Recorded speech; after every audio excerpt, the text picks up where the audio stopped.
Hello mga kaminang! Alam nyo ba na kapag ganitong malamig ang panahon, masarap ang humigop ng mainit na sabaw. Kaya naman ang naisip kong lutuin ay tinolang halaan. Masarap, masustansya, at napakadali lang nitong gawin. Kaya kung ready na kayo, samahan nyo na akong magluto.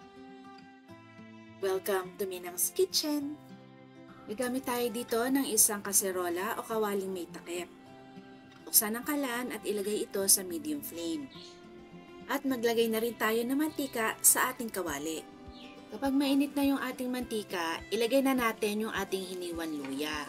Pagkatapos, igigisa natin ito hanggang sa lumabas na yung kanyang aroma. Sunod naman nating ilalagay yung ating hiniwan sibuyas.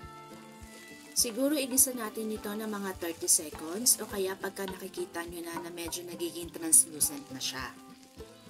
Next naman natin ilalagay yung ating hiniwang bawang. Isutay naman natin ito hanggang sa lumabas na yung kanyang aroma. Kapag naaamoy nyo na humahalimuyak na yung bango ng ating bawang, ay pwede na nating ihulog yung ating kamatis. Hiniwa ko ito ng medyo malalaki.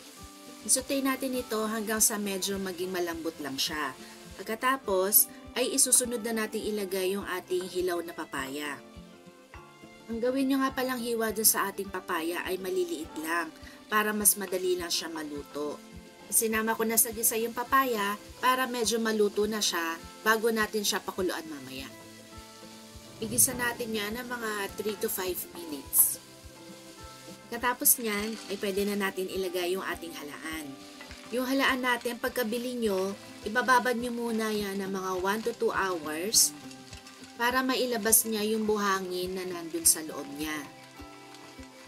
Igisa nyo yan siguro ng mga 2 to 3 minutes. Pagkatapos ay isasama na rin natin yung ating patis. Halu-haluin lang natin yung ating niluluto. Pagkatapos ay aantayin natin hanggang sa lumabas na yung aroma o umamoy na yung nilagay natin na patis. Pagkatapos ay maglalagay na tayo ng ating pangsabaw. Ang ginamit ko dito o ang inilagay ko dito ay hugas bigas. Pero pwede nyo naman siyang palitan ng tubig.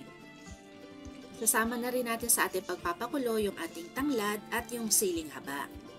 Yun nga palang tanglad natin ay pukpukin nyo muna yung dulo o yung white part bago nyo siya itali. Ayusin nyo lang yung ating mga papaya para mamaya sa pagpapakulo ay maluto sila ng sabay-sabay. Pagkatapos ay ilagay nyo na yung takip. I-simmer o pakuluan natin ito na mga 10 to 12 minutes o kaya hanggang sa maluto na yung ating papaya. Yung halaan natin, mabilis lang yan maluto kaya kasabay na yung maluluto ng ating papaya. Kapag okay na yung ating gulay, titikman na natin yung ating niluto. Kapag kulang pa yung alat sa panlasa ninyo, ay magdagdag kayo ng asin o kaya ng patis. Pagkatapos ay maglagay na rin kayo ng pamintang durog. Isasama na din natin yung ating malunggay leaves. Haluin nyo lang yan na maigi para bumalanse yung mga papalasang inilagay natin at saka para maluto na din yung ating malunggay.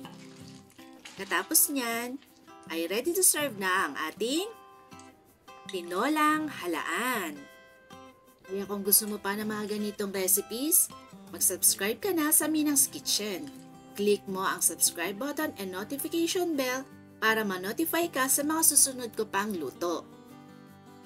Okay, kain na!